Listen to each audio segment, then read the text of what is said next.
Well, back again here in Rosemary Square. You know what that means?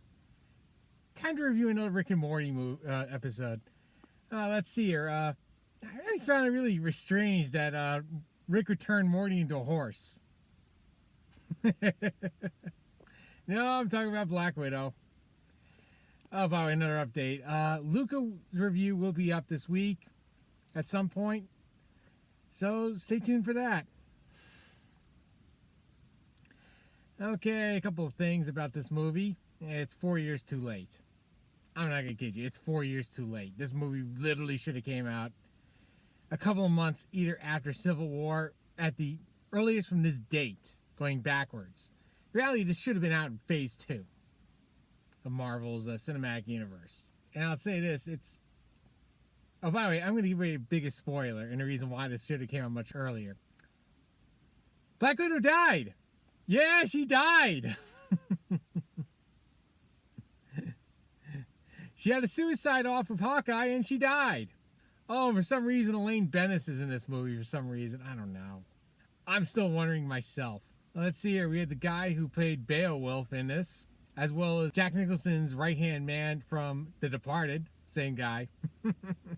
I say this. It wasn't exactly a bad movie. It's basically a popcorn movie, but there's been plenty of better Marvel movies out there. Let's see. Her main nemesis was a person that she wronged in the past. And apparently she can mimic people. Yeah, one of those villains. Look, the only mimic I want to see in Marvel is Venom. And they can't seem to do that right at all. I mean, I was in the same parking lot reviewing Venom a couple years ago, if you remember. But this villain, basically, he used all the great poses from Captain America, Black Panther, so on. Talking about Captain America, by the way, they had his Soviet Union counterpart in this movie. And sadly, no, he never met Steve Rogers. You know, he actually has 2 chances at it. Yeah, everyone forgets that Steve Rogers has a doppelganger, time-produced doppelganger, in fact. And we all know from Futurama rules, he's doomed. There's 2 of them now. There's the one currently on the run from all the world's powers, and there's the other one that's living out his life with Peggy Carter somewhere. I'm sorry, Peggy's actually dead. Yeah. Of course, there's the person playing Natasha's sister. And let me just say this.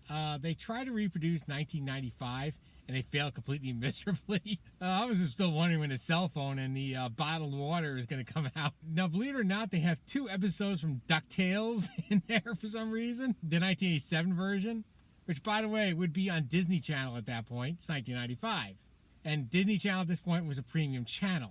It wasn't the channel we have now that, for all intents and purposes, usually comes on usual cable packages. And, you know, someone who was actually in Ohio in 1995, I don't think that looked anything like Ohio from 1995 at all.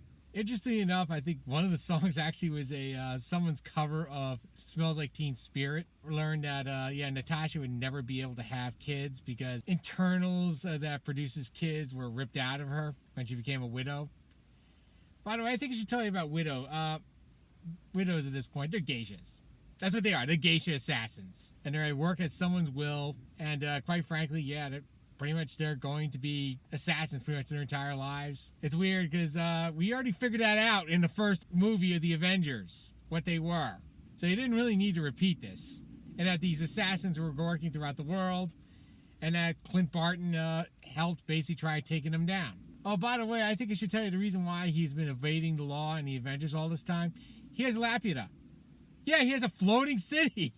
Yeah, talking about borrowing from other places. And my favorite part is that no one's radar can pick this up.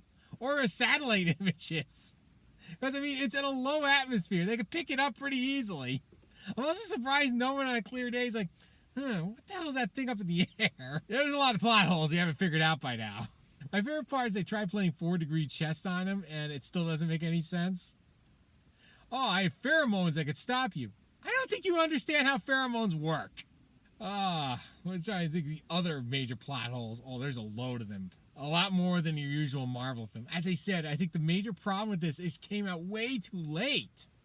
This should have came out much earlier. It's not your general Marvel movie. It's, for all intents and purposes, it's probably like a good DC movie from the current DCEU. But for a Marvel movie, no. I mean, yeah, I had a lot of fun, like, watching characters like Alexis and his wife, well, his fake wife. Yeah, I think I should tell you. The family that Natasha remembers is basically fake. And for some reason, the Soviet Union lasted 4 more years than it actually existed in real life. Yeah, apparently he was working on ghost protocols in 1995. The Soviet Union was long gone by then. It didn't make any sense. And you can't say it's in our timeline because Bill Clinton's in this movie. Here's a picture of Bill Clinton. There's so many plot holes. And, the funny part is a lot of the press about it was talking about how she's the first Marvel female superhero. Captain Marvel was apparently nothing. I mean, yeah, I know a lot of people want to pretend it didn't exist, but it still exists. She's in Endgame. This film was good. It's something to watch, but I wouldn't exactly be running back to the theater for it. It's a C+. Yeah, sorry. Marvel films are relatively graded much higher than most superhero films. It's kind of their fault. They made great films. Anyway, I'm going to get out of here. Have a good night.